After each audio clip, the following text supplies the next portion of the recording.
So hello everybody.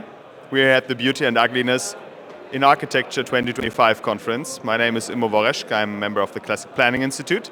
And I'm here and very honored to interview Professor John Simpson. You're the principal of John Simpson Architects based out of London. Hello. Yes. Good to see you. Yes. So, my first question to you is, why did you become an architect in the first place? I always wanted to be an architect. I've always wanted to be an architect, exactly. Can you hold the... Oh, you want me to hold it? It's a little easier, yeah. Okay. Yes.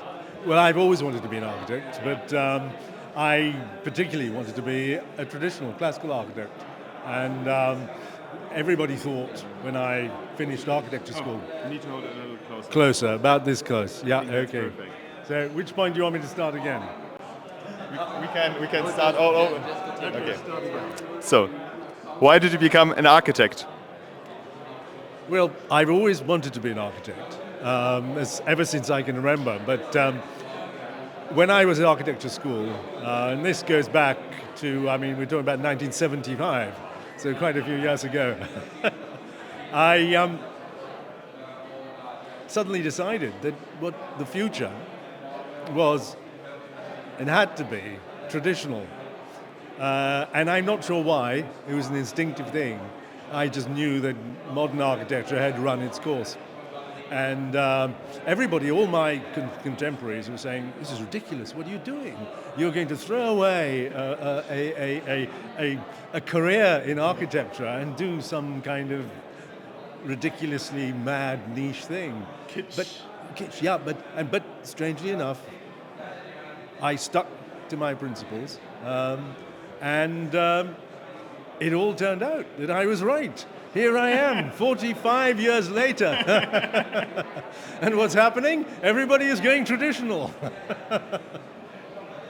Very nice. So, way back, when you are deciding the future is traditional, the future is beautiful, you didn't probably had the opportunity to learn all the stuff at university, the orders, the traditional design principles.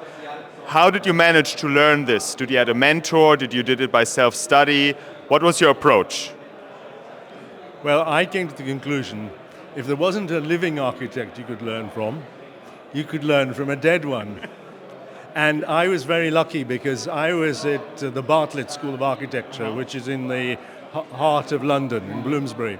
And very close by is Sir John Soane's museum, a house there, which he left to the nation specifically with all of the collections he had there. He had Robert Adams' drawings, all his drawings. He bought the drawings of people like Henry Holland, etc., which were all in there. And the purpose that he put it together was really for people to use, future architects to use, to study. And I had the benefit of doing that, and I used to spend my time there at the John Soane Museum, and had the benefit of his house, all his drawings, all the drawings of other architects, etc., of the 18th and 19th century. Copied. And no, you're looking at all these things, and you're looking at the details, and you sketch those, and then you look at the ideas and all the ideas that come with that. And that was it. I learned from him. So, when you learned all of that, probably everybody was still making fun of you, a little, in the architecture school. But then there must have been a project which was basically like the make or break project for you. So you actually got other projects afterwards. What would you think was, like, for you, the most formative project you have done, which really settled you in as a traditional architect? Well, it was none other than the site right next to St. Paul's Cathedral, Paternoster Square. Because as I set up as an architect, the buildings which were built there in 1967 were already declared, and this I'm talking about 1987, this is 1987. In 20 years, they'd become obsolete, and they were talking about tearing them down and building new buildings. And a developer had got people like Richard Rogers and James Sterling, Arata Isazaki, etc., all to do schemes for this. And they were all absolutely horrendous. They're actually worse than was built there in the 1967. So I decided that the thing to do was to design a traditional scheme and show them what they should be doing it and the way they should be doing it. And that's what I did.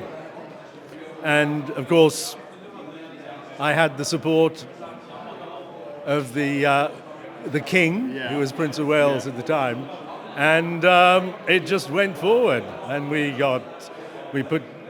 actually replaced all the other modernist architects, and our design was taken forward by the developers. Well, thank you for sharing that. So, when it comes to the younger traditional architects we have here, what piece of advice would you give to them to first, whom should they network with? B, how should they start their own practice? Well, the first thing is that they need to carry on with the determination. Because two things, it's been proven now that traditional architecture is the future. We're really moving into a new age now, a new age where we've got to repair all the work that's been done, all the damage that's been done over the last century. And so they have a lot of work ahead of them. So that's one side of it. You've just got to keep persistence and so on. And the other, I think, is you've just got to do what you do with any other business. You've got to get to know people, you've got to go out, talk to them about what you're doing, and the advantages of rebuilding everything for communities, for the benefit of everybody else. And I think they have a great future ahead of them, and they haven't got to worry at all. What's your opinion of this conference, and what are the main takeaways you had so far? Well, the nicest thing to see is all the young people. I mean, the average age here is really quite young, very young. You're talking about people in their 20s, and 20s, maybe early 30s. And it reminds me there was a small window that happened in the 1980s and 1990s in England, when the Prince of Wales at the time, who's now the king, made his big proclamations. And it was all the young. There was groups of young people just like what I'm seeing at the moment here. So it sort of brings back memories to see all this. And I'm very encouraged indeed. So, thank you for your time. I think our little interview is coming to an end, and it's an honor having you here. My last question to you is, do you have anything to share with everybody else, with the younger generation, with the public? We are going to put this up on YouTube, so is there anything you want to share with everybody? Well, keep going. You're doing the right thing, and we're going to be successful in the end. There's absolutely no doubt about it.